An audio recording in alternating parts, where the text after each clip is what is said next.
I am going to start with, what do you admire most about your character? Very symbolic of samurai. How can you feel from him representing the samurai? Because he is different. There is a depth and weight that goes with the samurai-ness.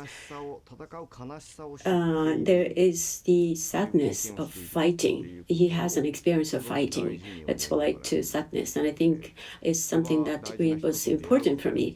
That is being able to encounter somebody special, and I think there is the gratitude, and he decided to choose to fight for her, but he knows the sadness, and in order to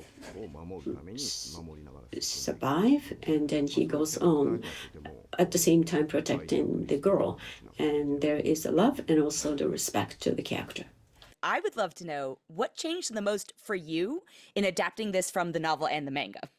Well, first, when I received the offer and created the script, so there was no original stories or the manga. It was not coming to the end of the story. So with Mr. Imamura, we discussed as to how it's going to evolve, and then as a streaming drama, how are we able to really enjoy, and how can I make it in order to make it such a memorable and strong entertainment? That's something that was important.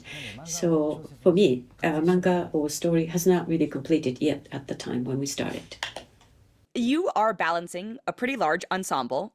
What was the key for you to finding the right mix of backstories and active plot and action sequences? The period piece, as a matter of fact, the Japanese audience, more recent years, they're not necessarily used to watching the Japanese period piece.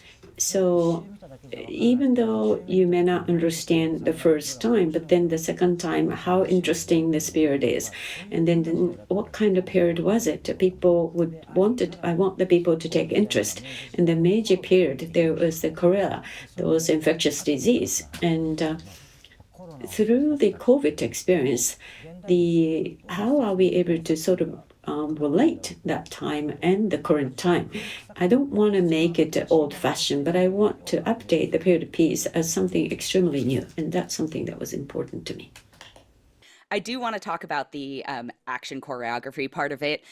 There are so many people in this, and each character is bringing a different physicality and style. At what point in the process are you finding out what your fellow actors' skill sets is? Are you teaching them on set, or are you trying to cast people who already have a specific style that you have in mind for a character? In the feudal days, there is a lord and the samurai. It is very difficult to really express the character of each person.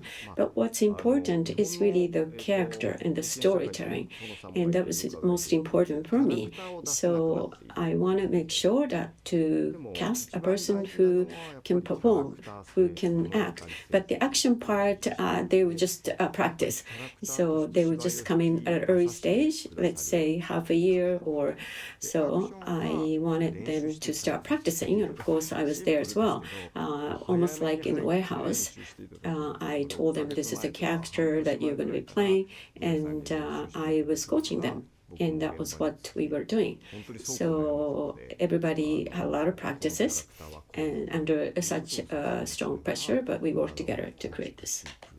Who are some of your influences for season one? Many things. Myself and Okada-san have been influenced by many, and we wanted to be able to put that in. Kurosawa films, as well as Katsu Shintaro, and also the Demon Slayers. These are the most recent one, as well as the Buster Keaton, or Chaplin even. These are some movements that we are able to learn, more traditional movement. So I've been influenced by many, and also more recent US dramas or the Korean dramas. There are many interesting action, how we are going to show them, as well as how we build the character.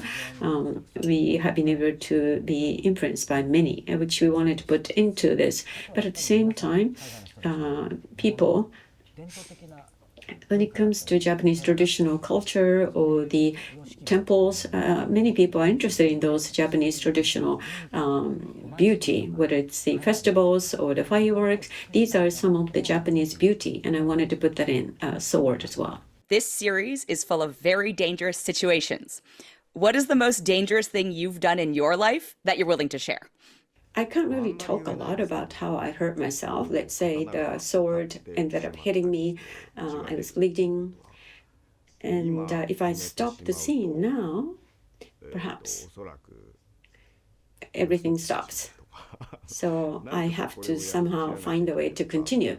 Let's say the opponent, if he shrinks that moment, then I'm not able to capture the emotion. So Shujiro is hurt on the side of the eyes, but that's a realistic.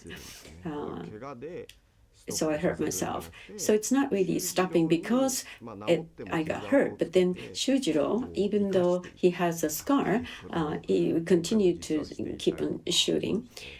So several times during the shooting, if I had to stop the shooting, we may not be able to launch. So it was very tight scheduling. So there was a lot of difficult part, but I'm lucky enough to be able to change that to the opportunity.